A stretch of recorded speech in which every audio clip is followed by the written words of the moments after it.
the country will be in a better place by early summer, does that mean you're going to need to extend the social distancing guidelines until then? Well, we may, and we may go beyond that. We're going to have to see where it is. And I think people are going to know. You're going to know. I'm going to know. I think people are going to know just out of common sense. At some point, we won't have to do that. But until we feel it's safe, we're going to be extending. You have 23 cases where new cases, 23 states where new cases are on decline. What does that mean about when the country can be safely reopened to a more normal point? Yeah, but it means we're going to watch those cases very carefully. I think we've all gotten very good at it. We've gotten good at tracing. We see where the cases are, where they're going, and we're going to be watching it, and it's called containment. At a certain point, we're going to be able to contain. And, when you see this, a lot of people have been talking about summer. Maybe this is one of the reasons. I once mentioned that maybe it does go away with heat and light, and people didn't like that statement very much. The fake news didn't like it at all, and I just threw it out as a suggestion. But it seems like that's the case, because when it's on a surface that would last for a long time, when that surface is outside, it goes away very quickly. It dies very quickly with the sun. Yeah, go ahead.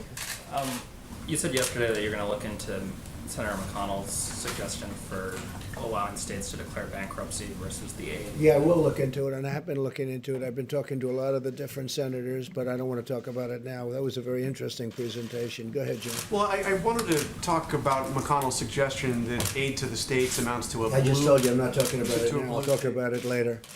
I'd like to talk about something that right now is of more interest to Could people. I ask Mr. Bryan a question? Yeah, sure. Thank you. When you started your presentation, you described this as an emerging result. Does this mean your study is conclusive? Is there more work to do?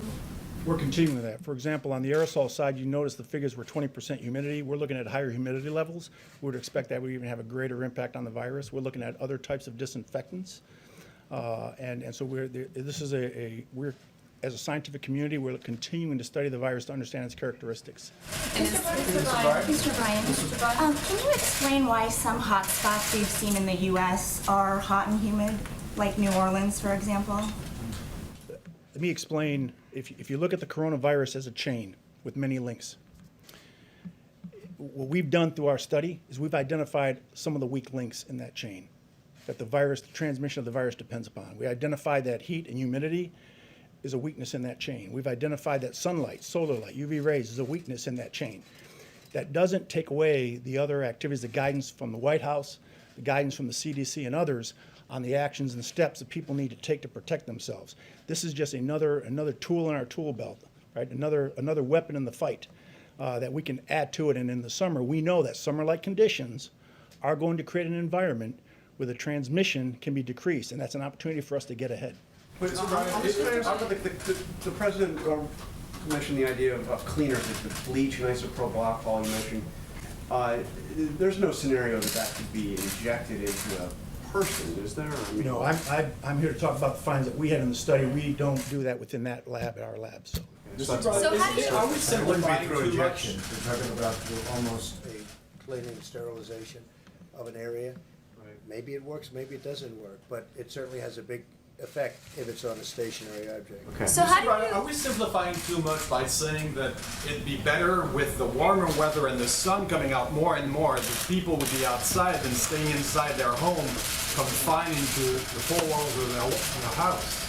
It would be irresponsible for us to say that we feel that the summer is just going to totally kill the virus and that if it's a free-for-all and that people ignore those guides. That is not the case. We have an opportunity, though, to get ahead with what we know now and factor that into the decision makings for what opens and what doesn't.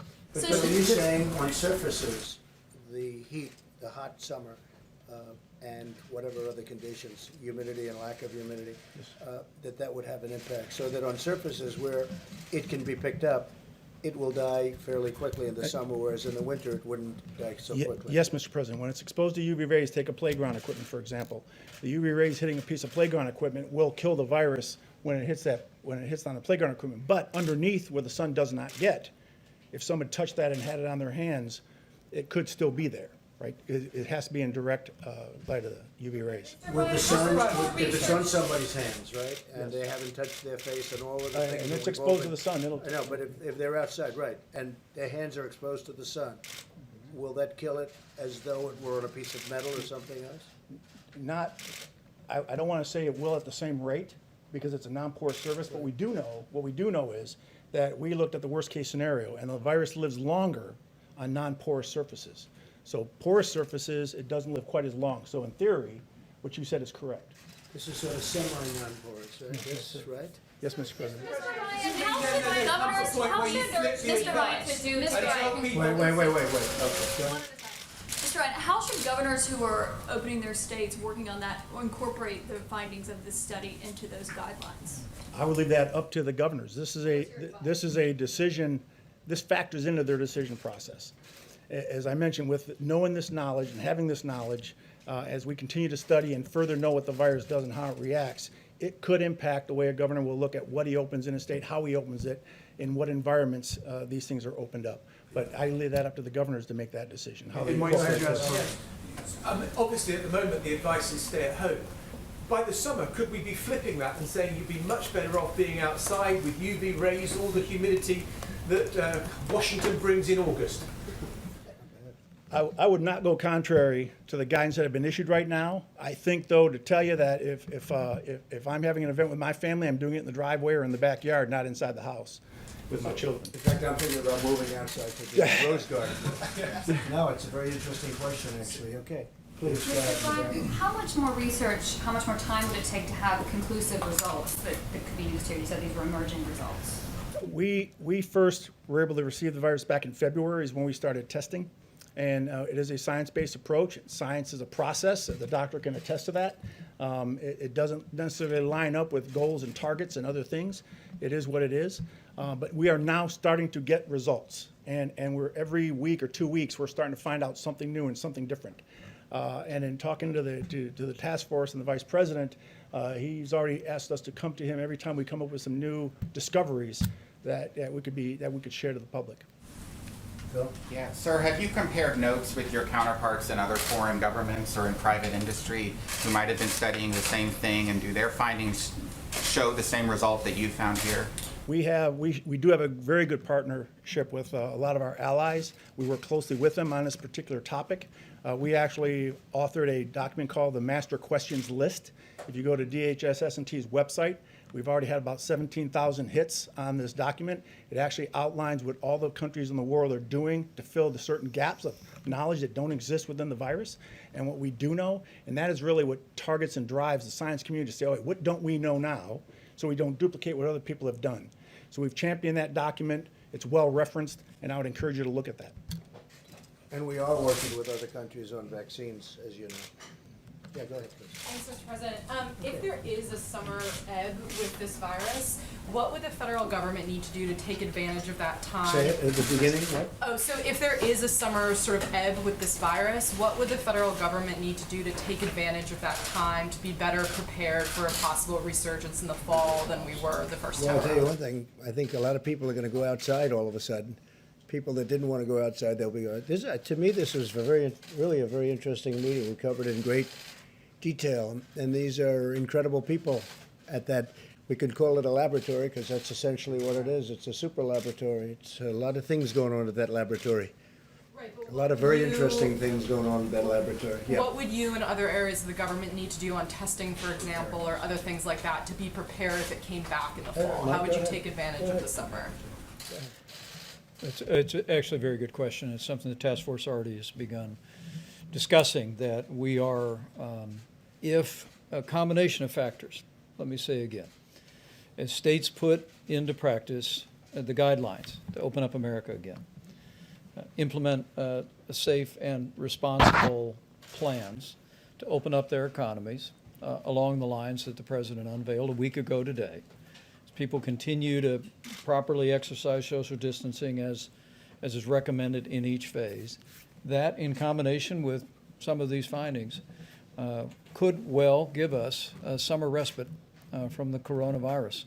And our team is already speaking about working on a continuous basis through this summer Every single day, we're increasing testing.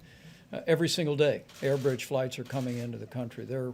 I can promise you at the President's direction, there will be no letting up on making sure that our hospitals have the equipment, have the personal protective supplies for medical personnel. There'll be no letting up on the development of therapeutics by our great pharmaceutical companies or driving toward a vaccine as soon as it is possible to make available to the public. There'll be no letting up on continuing to scale testing, already more than anyone in the world, but by next fall we'll have a broad range of testing, a variety of different means. And that's why we say with confidence that should the coronavirus reemerge at any point next fall or next winter, we will be prepared to deal with it, identify it, do the contact tracing and isolation to ensure that we deal with this epidemic in the manner that we deal with infectious diseases. Okay. Yeah. Go ahead. Mr. President, on the subject of medical research, why have you stopped promoting hydroxychloroquine as a cure? I haven't at all. What do you say I have? We'll see what happens. We've had a lot of very good results, and we had some results that perhaps aren't so good. I don't know. I just read about one, but I also read many times good. So I haven't at all. And it's a great for malaria, for lupus, for other things, and we'll see what it is. But I guess, Deborah, they have many studies going on that, so we'll be able to learn. Looked at the veteran study that shows that I have not. the death rate is higher. I have not seen it. Go ahead, please. Mr. President, we're now over 26 million new jobless claims over 5 weeks. Yeah. How, the Vice President talked about this summer getting better, but what do your economists tell you about the time it's going to take to you in the U.S. to create Well, I know those a jobs lot back? about economists. August, Yeah. September, Sure. October? Well, let me go. We know the rest of the question, right? So I know a lot about economists, and the answer is they have no idea. I think I have as good an idea as anybody, and I think our economy will start to pick up very substantially as soon as the states get open, and that's happening as we speak, and it's actually very exciting, and people are just thrilled to see it because our country has to get back to work. They want to get back to work. You see that, whether it's a demonstration or just in talking to people. They're going to get back to work, and they're going to get back to work very fast. States are advanced. I look at Gavin Newsom was very nice today. He wrote a beautiful statement about we sent him a lot of things that he needed. Okay, different things that he needed. We got it taken care of. They've done very well in California, as you know. They're doing really well in Florida. They're doing well in a lot of places. New York and New Jersey got hit very hard. They're doing very well. I spoke again with Governor Cuomo, with Governor Murphy. They're doing a great job. And here's the thing: we have to see they got hit hard. Everyone close together, tight in. People don't realize New Jersey is very tight. You realize that because you've been covering it for a long time, but very tight. New York obviously is very tight. They're doing a terrific job. I think for the most part, I'll be able to tell you when it's all over, but a lot of the governors have done a really terrific job. Some I don't think have, to be honest, but we'll be talking about it in the future. Yes, go ahead. Thank you, Mr. President. In a new interview today with Time Magazine, Dr. Fauci said that the U.S. is not in a situation where we can say we are where we want to be with regard to testing capacity. He said we need much more testing capacity as well as tests. So why do you keep saying we have a tremendous testing capacity? And do we have a national strategy that goes beyond tracking just what the states are doing? The answer is yes, and the answer is, as you know, and as I've said many times, we're very advanced in testing. Other countries are calling us to find out what are we doing. And by the way, within 2 weeks, you'll see numbers and you'll see different forms of testing, just like we came up with the Abbott Laboratories machine, which gives it to you in 5 minutes that everybody wants. Everybody's asking, can we get that? But you can only make them so fast. But as you know, we've done more testing than every other nation combined. And that's a big statement. And, you know, when they talk about different tests and different things, we're also a bigger nation than most. And so when they look at statistics, because statistically we're doing phenomenally in terms of mortality, in terms of all of the different elements that you can judge. When you look, Germany and ourselves are doing very well. We are very accurate in the reporting of numbers. In fact, I'll go a step further. As you know, in New York, they actually added quite a few deaths to a list that was done in New York, and they added a number of deaths. We're very highly accurate. And then you'll look at certain lists of other countries. Some are so obvious just to look at, where obviously the number is ridiculous in the form of low, because they're not accurate counts. They're not even close to accurate counts. In fact, they're insulting to look at them. So we've done very well. Again, testing, we're doing very well on testing. We've tested far more than anybody else anywhere in the world. And within a short period of time, you'll be hearing about new tests that are coming out that are going to be incredible. Steve, go Dr. ahead. Fauci, that we're just not there yet? No, I don't agree with him on that. No, I think we're doing a great job on testing. I don't agree. If he said that, I don't agree with him. Yes. Considering ways to ramp up production of that Abbott Rapid test? Yeah, well, they're doing it. I'll tell you, Steve, they're doing it at a level that they've never done it before. Abbott is a great company. It's a very big, highly respected company. They came up with this machine where you do it. I've done it both ways. I've done it this way, and I didn't like it, and I've done it the Abbott way, where you literally just touch, and 5 minutes later you know the answer. And we use them in the White House. I think you folks have been given that opportunity, which is much more pleasant than the first way that they looked at you, right? We're making them hundreds of thousands of machines. The advantage to the other tests and the laboratory tests, so we can get millions and millions of those tests done. It takes a day or 2 days, but because it's really a delivery situation more than anything else. The test itself goes quickly once it gets to the laboratory. But as we have found, and as we have, I think, shown everybody in the room, we have many laboratories. We have so many laboratories. Nobody. A lot of the governors did not know that we had this capacity, but we have many laboratories all over our country. Every state has laboratories, and some have a lot of them. So I think we will come up with things as time goes by. Again, when I started, we started with nothing, essentially. We started with a broken test, a test that didn't work. We started with a test that did very few people, not millions of people. The problem is, if we did 350 million tests, one for each person, the media would say, oh, you should have done 2 for each person. No matter what you do, it doesn't make any difference. It's just like the ventilators. I talk about it all the time. Nobody ever mentions ventilators. One of the hardest things are ventilators. And now we're making thousands a week, thousands of ventilators. And they're calling from Mexico. They're calling from many countries. I've received today 4 calls. Would it be possible to send ventilators? All right? I got 4 calls today. I got 3 calls yesterday. No country is equipped like we are. We have 11 different places making ventilators. Our country, as you know, doesn't need them now. Our governors are very happy. But that's different than tests, because with a test you can always say, oh, we need more.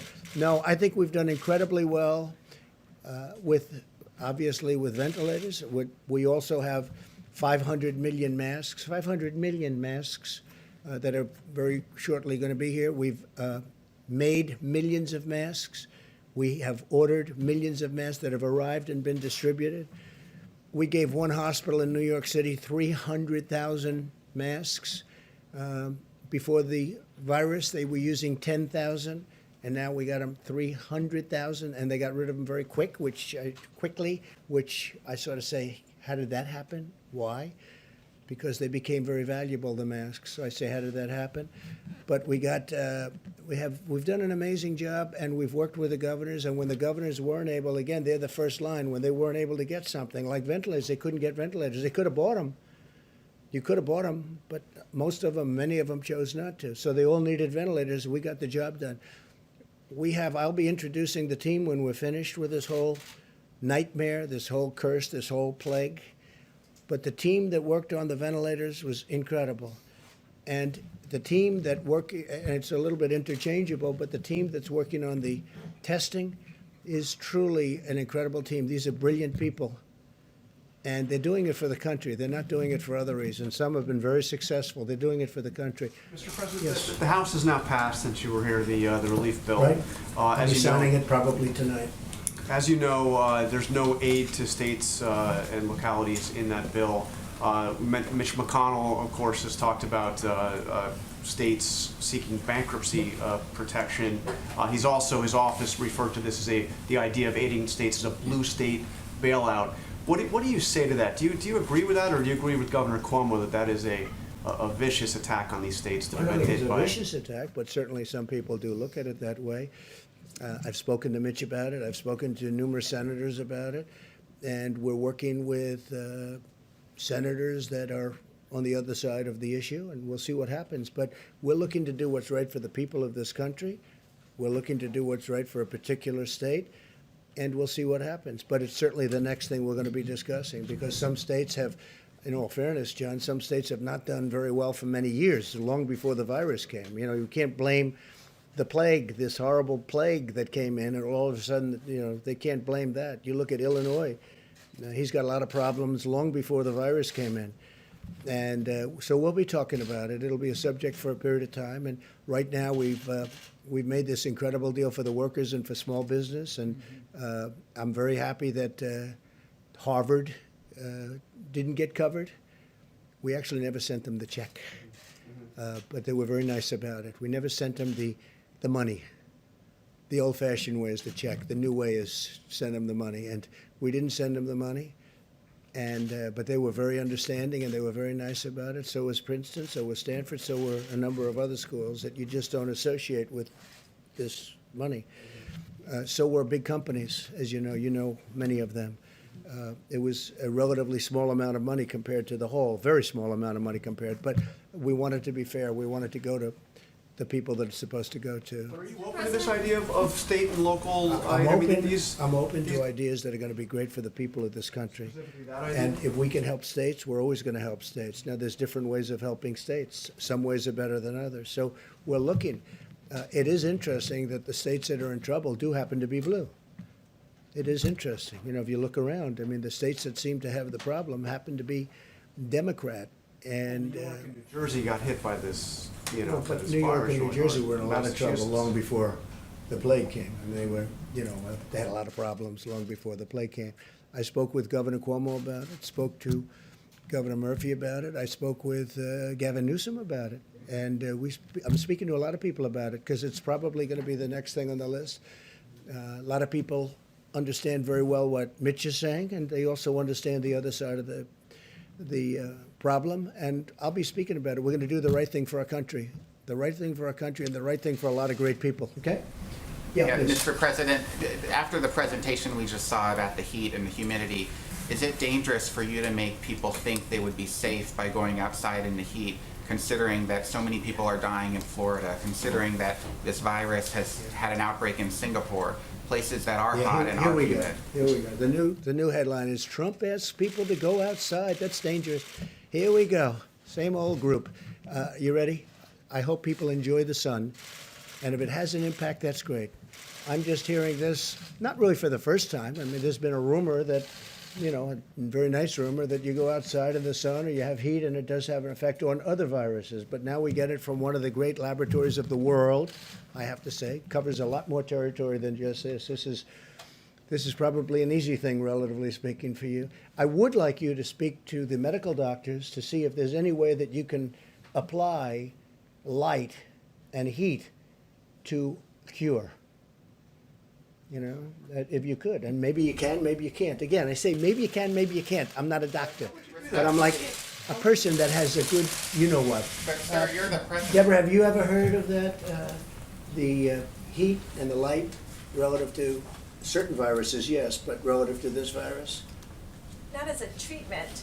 I mean, certainly fever Yeah. is a good thing when you have a fever. It helps your body respond. But not as, I've not seen heat or light. I think it's a great thing to look at. I mean, okay? Respectfully, sir, you're the president, and people tuning into these briefings, they want to get information and guidance and want to know what to do. They're not looking for rumors. Hey, Phil, I'm the president, and you're fake news. And you know what I'll say to you?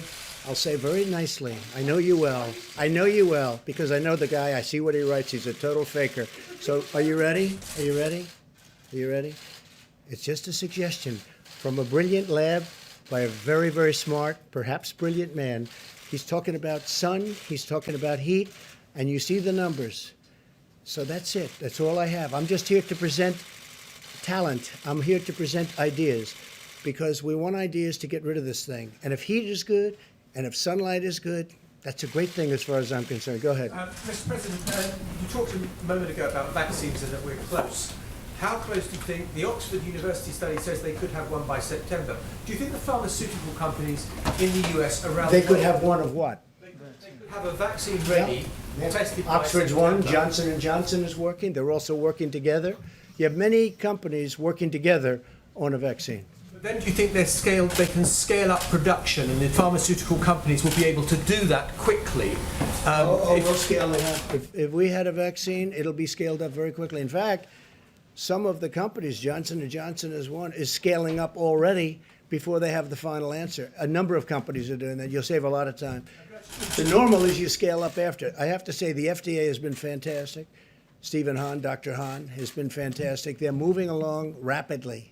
Would you say, would it put a time scale on when you No, I think don't want it's- to put a time scale because then the media, the so-called media, lamestream media, will say, he said a time. I don't want to say times because every time I say a time, if you don't hit it, they'll say. So I don't want to talk about time. But I will say that there's been tremendous progress made over the last month. And can I just ask a very quick question? You spoke to Boris Johnson this week. I I did. just wonder how he sounded, how he was. I did. When do you think he'll be back at He work? called me a few days ago. I will tell you, he sounded incredible. I was actually surprised. I thought it'd be like, oh, Donald, how are you? He was ready to go. I'm very surprised to tell you this. It's like the old Boris. Tremendous energy, tremendous drive.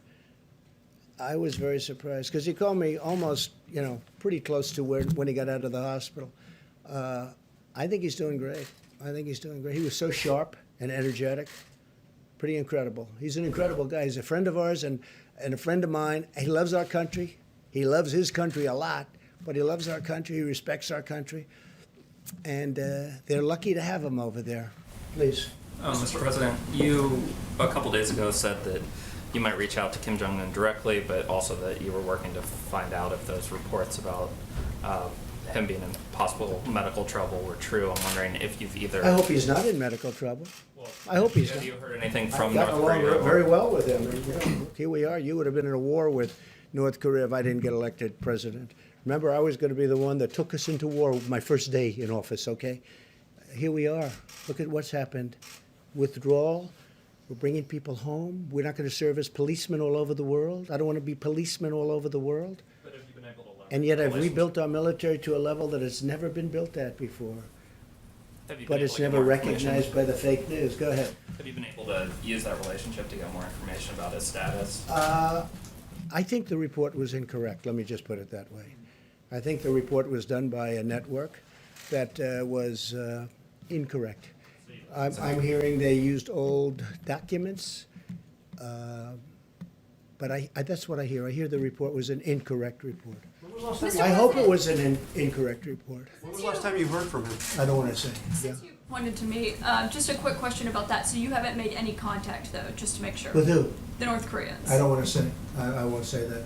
Okay, We have so- a good relationship with North Korea, as good as you can have. I mean, we have a good relationship with North Korea. I have a good relationship with Kim Jong-un, and I hope he's okay. And somebody would say, oh, that's terrible. No, it's not terrible. I hope he's okay. And I think it was a fake report done by CNN. So can I ask you a question? What do you have? Go So ahead. I No, would that's like- enough. Go ahead. Can I ask? But that wasn't my question. The problem is you don't write the truth. So, as far as I'm concerned, I want to go to the next Can I person. ask you a question about? No, not CNN, please. Go The ahead. White House has You not don't. responded to these I told you. allegations from this Friday. CNN is fake news. Don't talk to me. Go ahead, please. But he says he was retaliated against, and that's why he was removed from his job. Do you have a response to that? Okay, next question. Mr. President, I have two questions, one on behalf of a colleague who's not here because of social Just distancing. ask one, please. First one, could you talk about your decision-making process with Over the my governor what? of Georgia? You The yesterday controversy? Well, you said yesterday that you told the governor of Georgia I you did. were concerned. I had a good about- talk with the governor of Georgia. Earlier in the week, you spoke and you did not convey this kind of message. Was there a change I in did your convey thinking? the message. I didn't like the fact that he's leaving certain things. I want the states to open more than he does, much more than he does. But I didn't like to see spas at this early stage, nor did the doctors. Is that a correct statement, Deborah? I didn't like to see spas opening, frankly. I didn't like to see a lot of things happening, and I wasn't happy with it. And I wasn't happy with Brian Kemp. I wasn't at all happy because, and I could have done something about it if I wanted to, but I'm saying let the governors do it. But I wasn't happy with Brian Kemp. Spas, beauty parlors, tattoo parlors, that. And by the way, I want them to open, excuse me. I want them to open, and I want them to open as soon as possible. And I want the state to open. But I wasn't happy with Brian Kemp. I will tell you that right now. Yeah, go ahead. So are you surprised he defied you on that? Because No, you he made it didn't. clear. No, he didn't defy me at all. That's your language. He didn't defy me. You know what happened? I said, you make your own decision. I told him that. I said, you're not in the guidelines, but I'm letting you make your own decision. But I want people to be safe, and I want the people in Georgia to be safe. And I don't want this thing to flare up because you're deciding to do something that is not in the guidelines. And I went to Deborah and Dr. Fauci and other people, and they weren't thrilled about it. And I could have stopped them, but I decided, and we all agreed, they got to watch it closely. So we'll see what happens. I told him very distinctly, I said, Mike was there, I said, you do what you think is best. But if you ask me, am I happy about it? I'm not happy about it, and I'm not happy about Brian Kemp. Go ahead. A question for Dr. Birx, if I may, Mr. President, about the rate of the decline of the curve in the U.S. You and the Vice President tonight talking about meaningful progress, promising progress.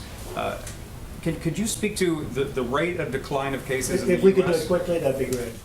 And just if you're satisfied with the decline. You have to ask the question, but you do see it. And if you have any information from other countries that would inform us about the decline. Yeah, so many of you, and I've spoken to all of you from this podium about there's weekends difference in reporting, often a spike on Monday. If you look at Mondays over Mondays, if you look at 7-day reporting, we are starting to go down. We had a long flat peak, largely driven, of course, by New York, which is about 45% or so of the cases. As New York goes down, so will the rest of the country have a decline, even more accelerated. I want to say, though, we have had outbreaks. We've had outbreaks in specific prisons. We've had outbreaks in specific nursing homes. We've had outbreaks in specific plants. And when that happens, that adds 200, 300, 400 cases on that single date. So we track very carefully not only what the country's doing, but what each state is doing, each county is doing, and we look at delta changes across all of the counties so that we find early warning signals for these types of outbreaks, because we want the whole country to go down, but we also want to prevent the outbreaks before they occur. Mr. President? Go ahead, please. Yes, thank you. Looking forward to November, the election. Given the risk that the flu and the coronavirus there could be a problem. Do you think there is a risk that there will be lack of agreement, lack of legitimacy to the results in a very close election, and people start saying, well, a whole bunch of people couldn't go and vote because they were scared? I can't tell you what's going to happen in an election. Yeah, great question. I can't tell you what's going to happen. We have a sleepy guy in a basement of a house that the press is giving a free pass to, who doesn't want to do debates because of COVID, and lots of things are happening, right? And I watched a couple of interviews, and I say, oh, I look forward to this. But they're keeping him sheltered because of the coronavirus. And he's not moving around. He's not moving too much. And then I watch what the press does to the Republican Party, and to me in particular. We had the greatest economy ever put together. We were doing, this is a month and a half ago, we were doing numbers likes of which we've never done. African American, Asian American, Hispanic American, best employment numbers ever in the history of our country. Our employment numbers, the best in the history of our country, almost 160 million people. The stock market, record numbers, many, many times during my tenure, many, many times. But now we have a country that we had to close because of this. And frankly, if we didn't close it, we would have lost millions of people possibly, but certainly we would have lost 1 million people. You take the high number and cut it in half again. But whether it would have been 600, 700, 800, you take a look at the travesty that there is. You take a look at this horrible, horrible scene of hospitals with bodies and black body bags, right? multiply that times 10, 15, or even 20, because that would have happened. So we did the right thing. So far, we did the right thing. So far, we've called it right. We've mobilized like it was a military operation, and it was largely a military operation between ventilators and testing and so many other things. And we've had a lot of good partners, not all good partners, but we had a lot of good partners. Gavin Newsom today thanked us very much. Gavin Newsom, California, thanked us so much for getting him all the things that he needed so he can keep going and keep doing a good job. We got it to him today. Tomorrow we're getting him even more. Would have been harder for him to get it than us. We agreed to get it. We got it on time. He said promises made, promises kept. He actually said that in a statement today. We've done a good job. We've gotten very little credit for the great job we've done because of the media, because the media is not an honest media, in my opinion, much of it. Not all of it. We have some great reporters that I have tremendous respect, but much of the media is not honest. So I can't tell you about the election. You have a Democrat Party, and you have a large portion of the media automatically giving a guy a pass. He's been given a pass. Whether or not he's going to be the nominee, I have no idea. But he's getting a pass. And the media isn't covering the great job that we've done, whether it's Mike's task force, which has been incredible, whether it's the way we mobilized in a warlike operation to build these incredibly complex and very expensive ventilators. They're very expensive to build and very complex. The job we've done has been an amazing job. And I'm not talking about me, I'm talking about everybody. I'm talking about the generals, the admirals, Deborah and Tony and now Bill. I mean, something we hadn't heard today. So I can't tell you what's going to happen with the election. I think that had we not gone through a fake Russia deal, an impeachment hoax, it was a total hoax, from the day I got elected, but you know it wasn't the day, it was many months before I got elected. This has been a witch hunt that was illegal. It was an illegal witch hunt. It was illegal. And with all of that, I'm doing fine because the people see we're doing a great job. And you know what? We'll continue to do a great job. If we had an honest press, this country would be even greater. Thank you. Thank you very much.